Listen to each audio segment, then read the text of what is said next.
Janaki, good morning. Hello madam, మీకే good morning చెప్తున్నా. ఏంది గుడ్ మార్నింగ్ రాఘవ? నువ్వు నాతో మాట్లాడకు.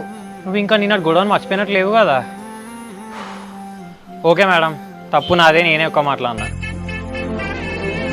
తప్పైందని ఒప్పుకుంటున్నా కదా. సరే, నువ్వు అందరు అమ్మాయిలు లాంటి దానివి కాదు, నేనే ఎక్కువ మాట్లాడిన అడ్వాంటేజ్ తీసుకొని. తప్పు నాదే. సరే రాఘవ, కొద్దిసేపు నాతో మాట్లాడకు. బా, నువ్వు గట్టిగానే ఫీల్ అయినట్టున్నావు కదా. సరే, నా వల్ల నువ్వు బాధపడి ఉంటే సారీ. అనేటి అన్ని అని ఇప్పుడు సారీ చెప్తే అయిపోతాయి అనుకుంటారా? నువ్వు ఫస్ట్ నా ముందు ఉండకు రాఘవ, పోయి ఇక్కడ నుంచి.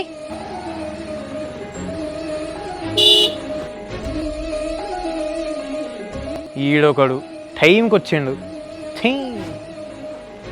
ఏమైంది? మీ ఇంట్లో ఉండేటోతోనేమో మాట్లాడతాను. ఏం లేదురా, నిన్ననే చిన్న గొడవ అయింది, దాని గురించి డిస్కషన్. గొడవలా? అప్పుడే గొడవలు స్టార్ట్ అయినా? గొడవలు అంటే నేనే మా వాడు ఎప్పుడు దొరుకుతాడా అని చూసిన, నిన్న దొరికిండు, గట్టిగా వేసుకున్నా. పాపం చూస్తే అమాయకుడు లెక్కున్నాడు, ఎందుకే ఆడుకుంటాను. అరే, ఇప్పటి నుంచి ఇట్లా చెప్తేనే ఫ్యూచర్లో మన గ్రిప్లు ఉంటాడు. నాకంటూ కొన్ని ప్లానింగ్స్ ఉంటాయి కదా. అయినా నేను నీకు చెప్పేంత పెద్దోని కాదులేవే. అరే బండి దిప్పురా, అట్లా సిటీ మొక్కను వేద్దాం. ఏమైంది రాఘవ? మా అక్కను నువ్వు ఏదో కోపంగా మాట్లాడుకుంటున్నారు. ఏం చెప్పాలి, నన్ను ఓడిదులా. మీ అక్కతో కొంచెం ఎక్స్ట్రా మాట్లాడినా, మీ అక్క నన్నే కట్ చేసింది డైరెక్ట్.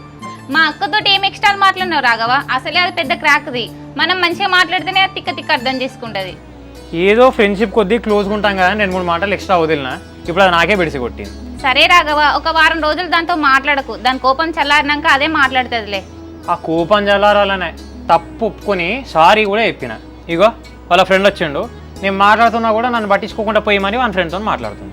సర్లే రాఘవ, మరి నన్ను మా అక్కతో ఏమన్నా మాట్లాడమంటావా? నువ్వెందుకులే అమ్మ, మళ్ళీ ఇప్పుడు రికమెండేషన్లు అని చెప్పి ఆ రీజన్ అనేది కూడా ఇద్దరిని గడిపడిస్తుంది. చెల్లి, మేము అట్లా సిటీకి పోయి వస్తాం.